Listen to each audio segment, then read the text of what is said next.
생명의 샘가에서 요한복음을 묵상하고 있습니다. 오늘은 35번째 요한복음 6장 60에서 65절까지 이 말이 너에게 걸림이 되느냐 라는 주제이죠. 오늘 본문은 제자들이라고 불린 자들과 예수님과의 대화입니다. 생명의 양식에 대한 예수님의 교훈이 유대인들은 물론 제자들에게도 거부감을 일으켰던 것 같습니다.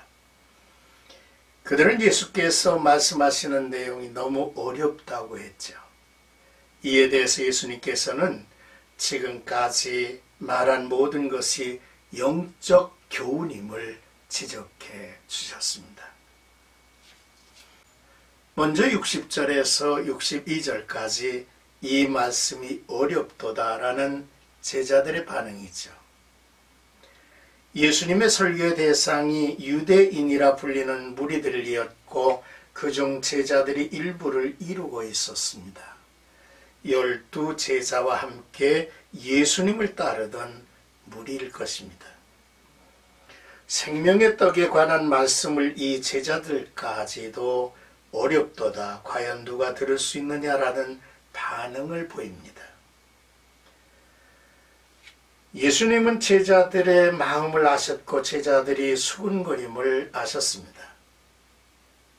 그래서 이 말이 너에게 걸림이 되느냐? 라고 되물어보시죠. 예수님은 이해하기 더 어려운 이야기를 하셨습니다.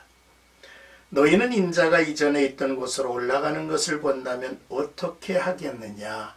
라고 하셨죠.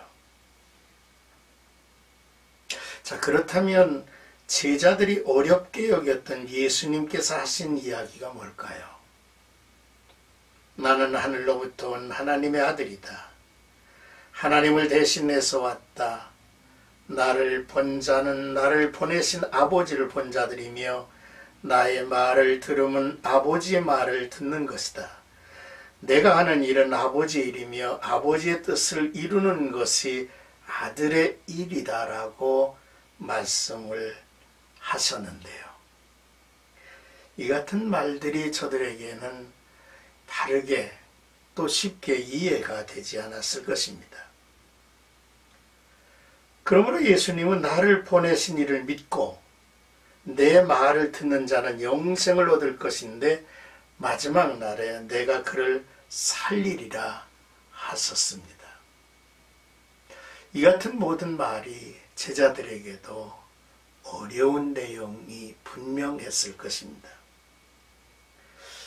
뿐만 아니라 제자들에게 더더욱 어렵게 한 예수님의 말씀은 자기 살과 피를 먹어야 된다는 부분이죠. 나는 하늘에서 내려온 생명의 떡이라 하신 부분이 걸림이 되었을 것입니다. 62절에서 예수님은 그러면 너희가 인자가 이전에 있던 곳으로 올라가는 것을 본다면 어떻게 하겠느냐라고 하신 말씀인데요. 성육신하신 예수,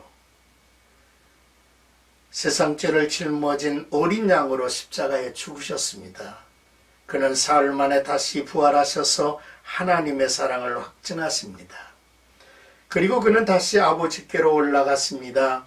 이 같은 승천의 권능을 너희가 목격할 때에 어떻게 하겠느냐라고 질문을 하신 거죠. 요한은 하늘에서 내려온 자 곧 예수님 이외에는 하늘에 올라간 자가 없다고 하지 않았습니까? 예수님은 이 땅에 내려오셔서 생명의 떡이 되셨고 다시 올라가심으로 구원자가 되신 것입니다. 그렇습니다. 구원의 복음이 같이 신비롭죠. 하나님의 아들이시면서 고난을 받으시고 부활하신 그리고 승천하신 예수, 그의 살을 먹고 피를 마시는 자, 대속의 주 예수 그리스도를 영접하고 그의 말씀을 받고 믿는 자는 영생을 얻게 하신다는 이 메시지, 이 복음, 이 말씀을 깨닫고 믿으면 영생을 얻는 구원. 참으로 놀라운 신비의 이야기가 아닐 수 없습니다. 그래서 많은 사람들이 깨닫지 못함으로 걸려 넘어지기도 했던 것입니다.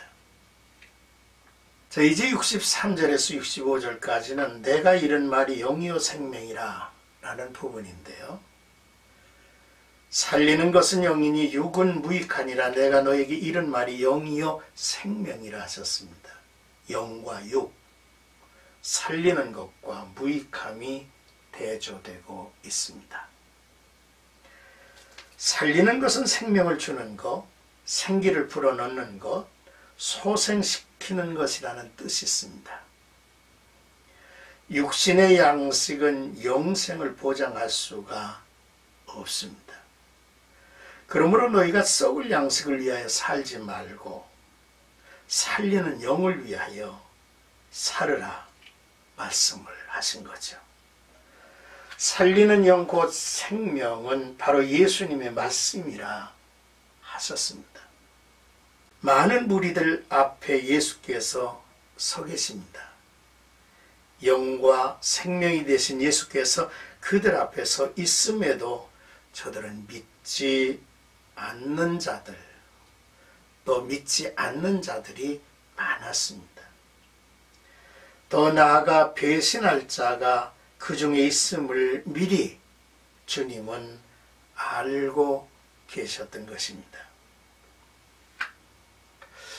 이제 64절, 65절을 주목해 보시면서 귀한 교훈을 받았으면 좋겠습니다. 그 첫째는 하나님이 나의 모든 것을 알고 계신다는 사실입니다. 하나님의 눈길을 내서 피하고 도망칠 자는 없습니다. 나의 모든 것, 내 안에, 내 밖에, 또 나의 모든 행위가 주님의 눈길 앞에 있다는 거죠.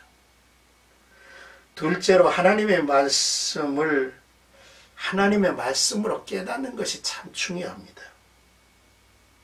말씀이 말씀으로 들리고 성경이 하나님의 음성으로 들려야 한다는 것이죠. 셋째로 그 말씀이 내게 하는 말씀으로 들려져야 한다는 것입니다.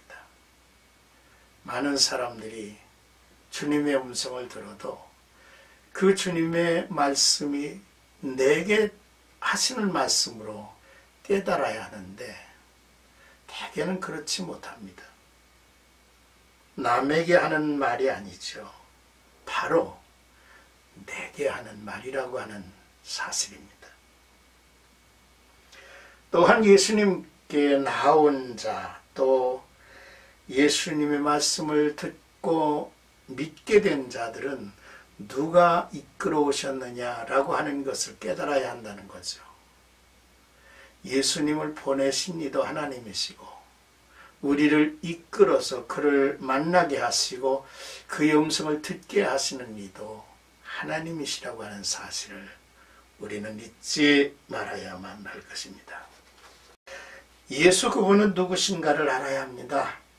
그의 말이 영이요 생명임을 알아야 하죠. 보아도 알지 못하고 들어도 깨닫지 못하는 세상입니다.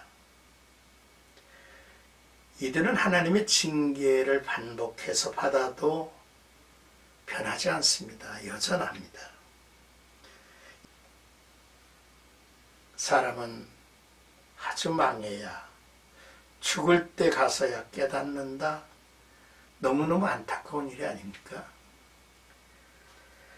하나님의 말씀 예수 그리스도 앞에서 우리는 겸손히 무릎을 꿇고 그분의 음성이 열린 귀로 들려지는 역사가 있기를 주님의 이름으로 축복합니다.